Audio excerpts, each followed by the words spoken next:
May mga panahon po ba sa buhay natin na parang, ano yung feeling niyo, tuyot spiritually yung buhay natin? Hindi naman sa hindi ka nagdarasal, kaya lang po minsan, we're too busy with a lot of things, productive tayo sa maraming bagay, marami tayong responsibilities, maraming ginagawa sa bahay, trabaho, opisina, ministry, sa case ko. Kaya parang minsan po, si God parang appendix lang. Alam niyo yun, yung pang Sunday affair lang. Kaya kahit minsan successful tayo sa labas, parang deep inside may kakaibang pagod, may emptiness, may dryness. Parang okay sa labas pero pagod sa loob. Alam niyo po, ganito po yung naramdaman, ganito yung setting ng Psalm 63 na pag-uusapan natin. Nasa wilderness si Hari David, literal na nasa tuyong lugar siya. Walang comfort, walang palasyo, walang easy sa buhay, walang access and all, walang kasiguraduhan. Pero ang pinakahinahanap niya, hinahanap po niya, ay hindi muna convenience, hindi comfort, hindi solusyon. Sabi sa Salmo 63 verse 1, sabi dito, O Diyos,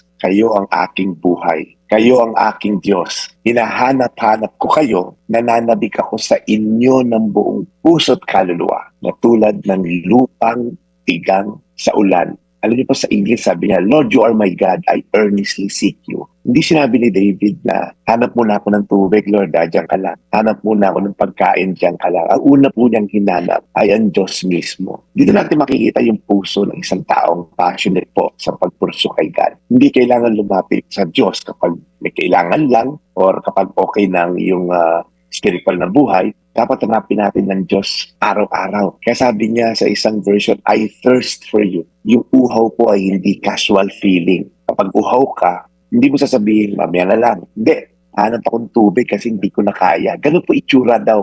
Parang tigang na lupa na hindi na uulanan. So maging priority po ng values natin, maging priority ng buhay natin ay si Lord. Bakit po hinahanap ng kaluluwa natin si Lord? Kasi po, we were made and our soul is created for God. Pag wala po ang Diyos sa equation, laging may kulang. Kaya may makita ka ang yayaman, successful. Pag walang Diyos, hindi rin po masaya. Hindi rin po contented ang buhay. Kaya po gusto ko lang kayo encourage, walang created things makakapuno sa puwang na yon na naglolong ng kapunuan. Ang Diyos lamang po yun. Kaya minsan, hinahayaan tayo ng Diyos. Sige, hanapin mo sa iba, sa akin din ang bagsak mo. So tanong, ano ang dry season na naranasan mo ngayon? No, sinahanap mo ba'y comfort ng buhay kaysa yung comfort ng presensya ng Diyos? Kaya gusto ko kayo i-remind, Salmo 63 verse 1, O Diyos, kayo ang aking Diyos. Hinahanap-hanap ko kayo. Nananabik ako sa inyo ng buong puso't kaluluwa, tulad ng lupang tigang sa ulan. Kahit manalangin, Panginoon, ang longing po ni David ay ang presensya mo. Sa kabila ng kanyang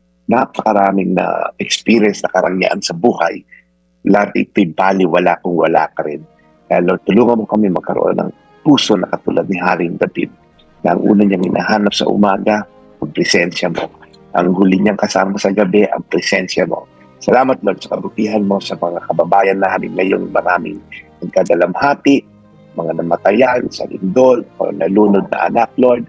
Ikaw po paano mag-comfort sa kanila ngayon. Bigyan niyo sila, Lord, ng lakas ng loob harapin ang bukas ng may pag-asa sa pangalan ni Jesus. Amen. Today's Reflection with Pastor Jeff Eliscopides.